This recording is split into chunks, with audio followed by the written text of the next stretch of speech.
This is Patito's Gang. Now we've been talking about the challenges of cutting costs, of boosting production, of export earnings. What do you think we should be doing to deal with those issues? Yeah, I think the basic principles of comparative advantage, in the sense that you take those goods where you have a cost advantage and then emphasize that and de-emphasize things that you are not necessarily going to be very competitive. But more than anything else, actually aligning your exchange rate and making it competitive against, let us say we use our 7 most important trading partners.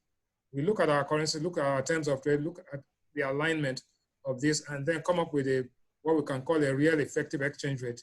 That automatically allows you to sell those things that you are competitive at and import those things that you are not really necessarily competitive at.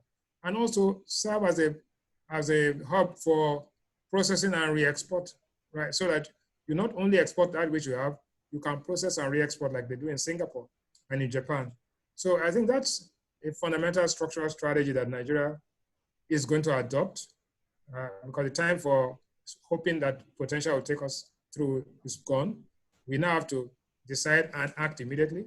So I think that's a strategy that Nigeria is going to adopt immediately. Yeah. While dealing with the operational issues that we face today in COVID and all that, the way COVID is being, people are obsessed with COVID as if before COVID we didn't have problems. I think, if anything, COVID is the smallest of our problems. We had much more fundamental problems before COVID. And it's, people are trying to cover up and say that, oh yes, because of COVID, everything is because of COVID now.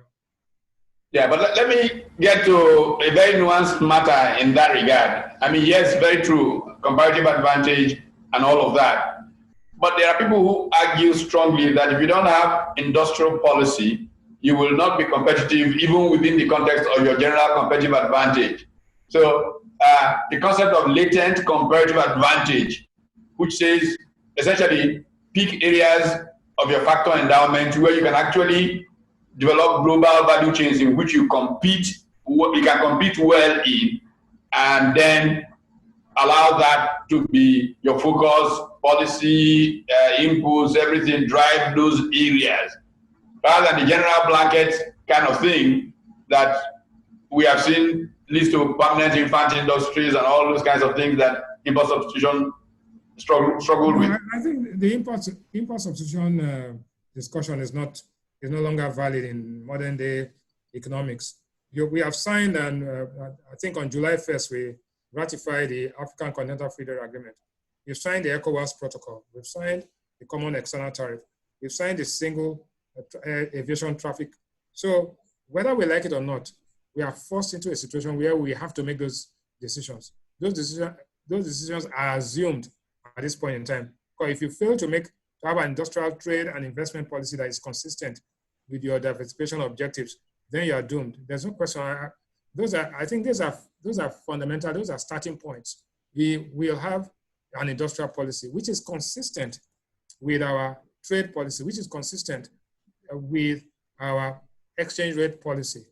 Now, having said that, the point I want to bring back is that failure to do any of the following at a time when our population rate is growing at a particular level, at a time we are facing challenges including COVID, and at a time when the oil price and obsolescence of oil and the irrelevance of OPEC has become a reality, means that we are doomed. So time bomb, ticking time bomb. I don't think that that's an option. The point is that how fast can we go and how slow can we accept that we're going to do this thing sequentially rather than doing everything at the same time? That's the question. But you see, we need managers, and the rest of the gang can come in here. We need managers, champions of specific initiatives in this kind of strategic, latent comparative advantage driven policy thrust. It's not just enough for us to agree on broad policy. You need somebody who's a champion for cassava, for example. Somebody who's a champion for whatever endowments we would like to push. Because we've not seen the discipline, oftentimes, in the people who drive, if you will, policy initiatives to make those things happen. how are we going to manage that? I mean, we're talking earlier about Salvation was talking about some sectors of the economy like the culture industry, whether it's entertainment, whether it's movie making and all of that. Those things don't easily just happen, even though incentives are the key. What kind of incentives do we provide and what kind of champions can we find to drive those things? So guys, anybody who has any thoughts? Well, I think I like the fact that Mr. Rewane touched on the processing, the manufacturing bit about getting raw materials and processing, even if you have to import them for re-export, because you must add value, because that is the basis on which the economy grows. Now, regarding what you just asked, it's important that these people that you've talked about, the brain, those that have the intellectual rigor to think of these things, it's very important that in addition to listening to them, they have to be given the power and portfolios to execute what they come up with. Personally, I think we're limiting the value of intellect when you keep intellect in purely advisory capacity without the power to execute. Because once it's time to execute, if people with less intellect are not able to grasp the importance of the policy thrust, and therefore they implement suboptimally, we may not even be out of the problem. So those are the two things I think we need to marry. If you're going to listen to people, you must give them the power to execute within parameters what they're advising should be done.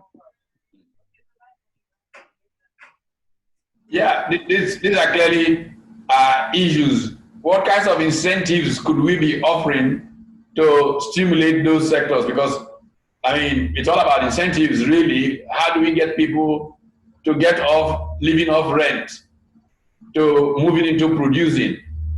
They're doing very well right now. Thank you very much from rent. Yes, there might be no money coming from crude oil, but as one public servant said to me, will there be a budget? I said, yes, there will be a budget. I was talking about how money was not going to be available. Yeah, when there's a budget, there'll be something to chop. You know, there was that kind of cynical, basic. How do we provide incentives that get people off that kind of rent thinking to, hey, I better go and be the one who starts that farm that can generate rubber that I can process to an extent and export that can earn foreign exchange and, you know, do what I want to do with it. I think the exchange rate really does that for you. You see, once the pricing of the factors are efficient in a general dynamic equilibrium setting, all these other things will fall in place. Investors, champions will emerge. But champions will not emerge if you have subsidies. Champions will not emerge if you have rent. Champions will not emerge if you have crony capitalism. But once you have the courage to dismantle, first of all, the exchange rate market structure. Two, the process of which the exchange rate revalues and adjusts itself automatically, you will find that investments will go in there. I can argue that most of the results you've seen in agriculture today has been because of the adjustment in the exchange rate, which has made imported food more expensive, rather than the interventions. I'm not saying that interventions don't matter, but they don't have as much impact as the price mechanism, because people respond to price and income. That is the basic theory of elasticity in economics. So I think if once we have the courage, rather than have a price adjustments and every 5 years we come and wait for another adjustment, creating a rent environment for 5 years, once we have this continuous process of exchange rate adjustment, which affects even the price of petroleum products, affects the price of fertilizer, affects everything, you'll find that investments will go to that area where it has the most efficient return on capital.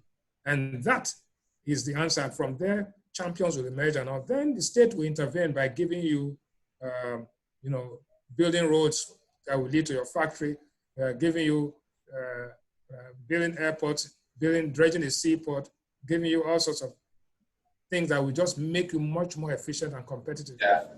BJ, because we have to go very quickly, and I just like to begin to cap with this. At the last episode, we had Ayotariba and Zeal went after some very interesting subject.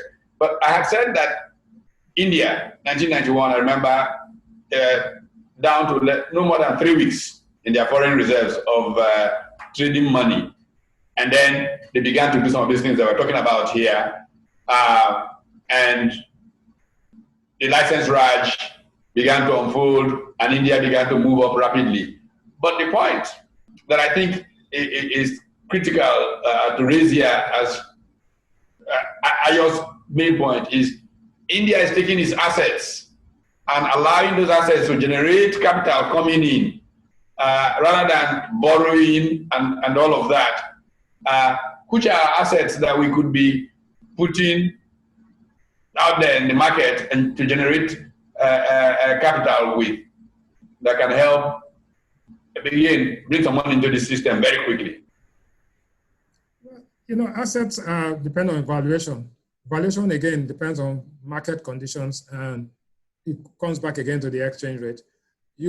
I agree entirely with what Ayo is saying, but the value of those assets become very cheap and attractive for people who have international money when the exchange rate is in equilibrium, right? So it's not a binary choice, either or.